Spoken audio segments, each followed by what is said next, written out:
video on the prayer request for myself and my family, and I said I was going to tie it into something else, and the something else is this. I want you to understand when I begin this, it's just the only way I know how to communicate it. I am not building myself up, puffing myself up at all.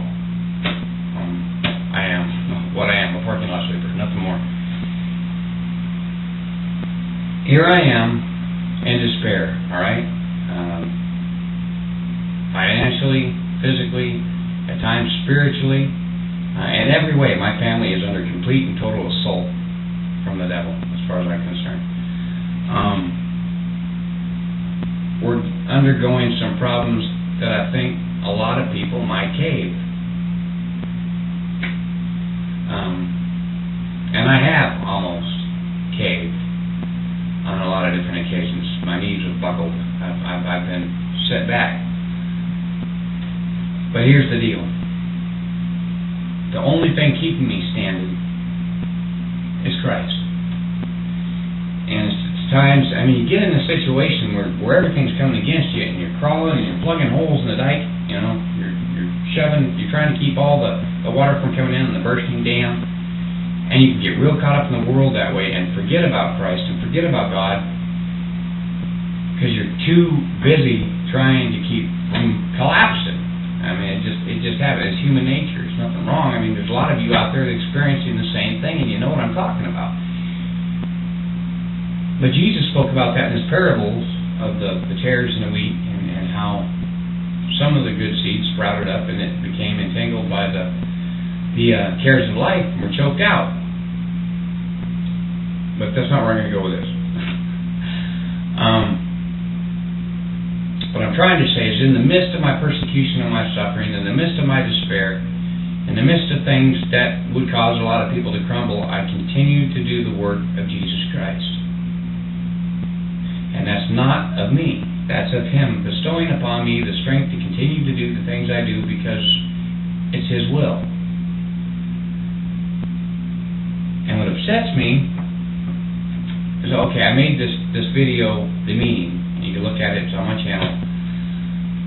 As I was making it, pouring my heart out to God, I was going in a direction with it, and God shifted me an entirely new direction, brought me to tears, poured out his Spirit upon me, and I swear I believe that he was telling me that this video is anointed and many will be saved because of it. You know, it's a flop so far. Okay? It's got, I think, last time I checked, it was 110 hits or something over 3 days. The video I did on Obama, I didn't advertise at all. I didn't hardly work on it. You know, I had the vision. I put it together real quick, threw it out there. 40,000 hits.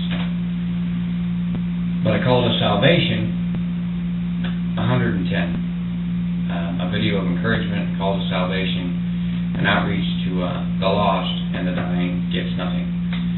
What's upsetting about this, and bugs me, I really worked hard, not so much on the video. God kind of let that flow and it just came out what it came out, and I was pleasantly surprised.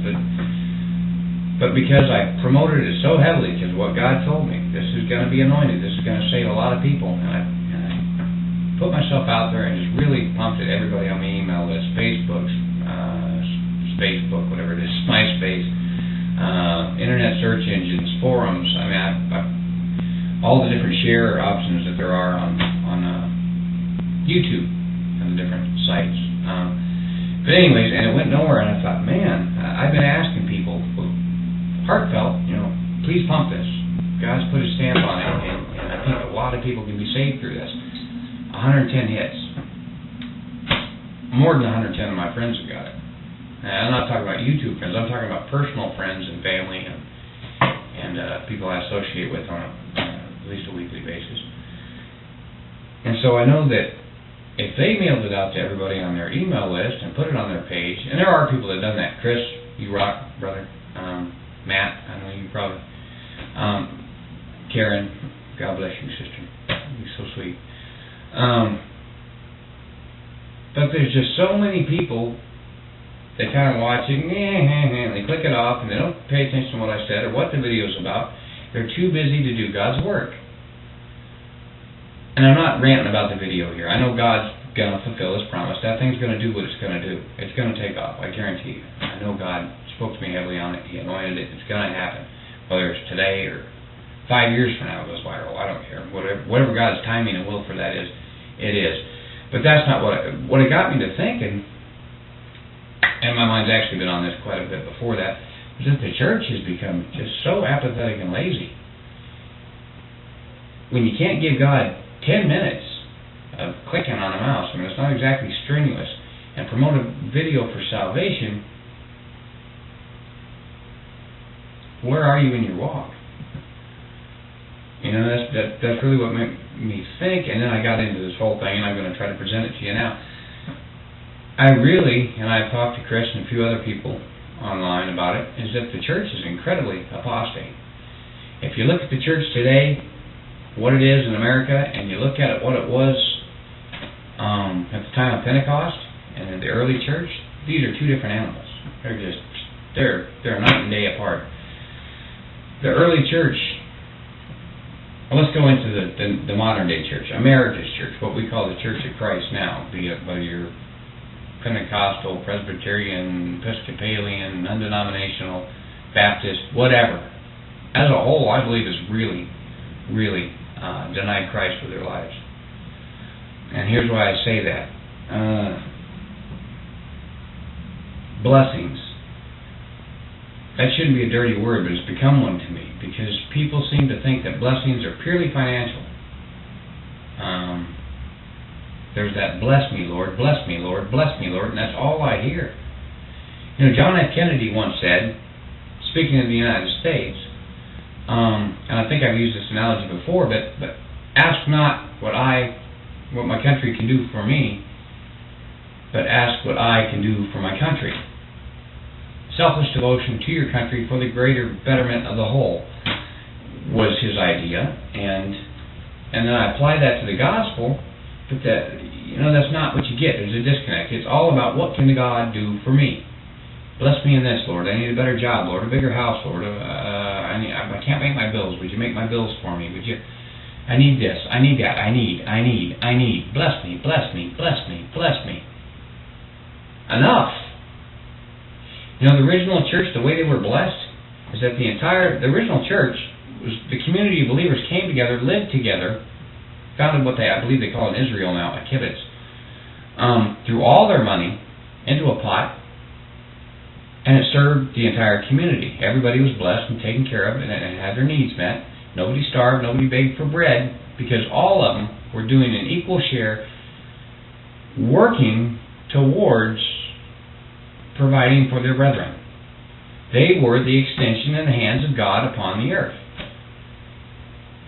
It wasn't miracles that fed these people. No money dropped from heaven. No magic pot of soup dropped from heaven. They worked hard. They contributed together and helped one another. Okay, and you go to church today, and like I said, it's bless me, bless me, bless me, bless me. And people go in there for 1.5 hours and 2 hours or something. Now they're really cutting it down. You can see 30-minute sermons. And they come in and get their happy feeling. You know, they get their bless me, bless me. And what can God do for me, or my purpose-driven life, or Joel Osteen, any of his dribble. It's not what God's about. Not what God's about. If you're not feeding the hungry, if you're not helping the homeless, if you're not, we're all members of one body. You've heard this. We're all members of one body. Some people are the head, some people are the leg, some people are the foot. We all got different talents and skills and callings to go into different directions, so that we encompass and take care of God's will on earth.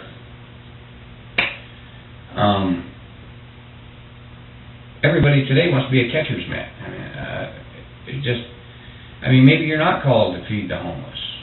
Maybe you're a terrific singer and He's called you in the music ministry.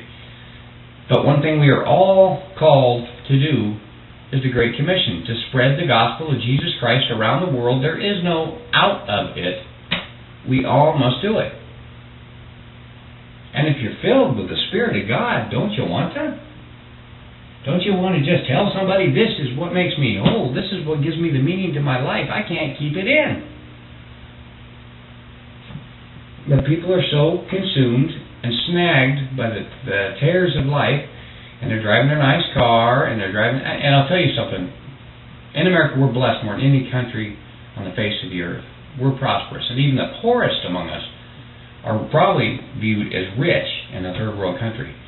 I saw a thing in Honduras where the people were eating a combination of, what was it? It was butter, water, and dirt, and that's what kept them alive. Sorry, if you're on welfare, that's pretty bad, but that ain't nothing compared to eating butter and dirt. Okay?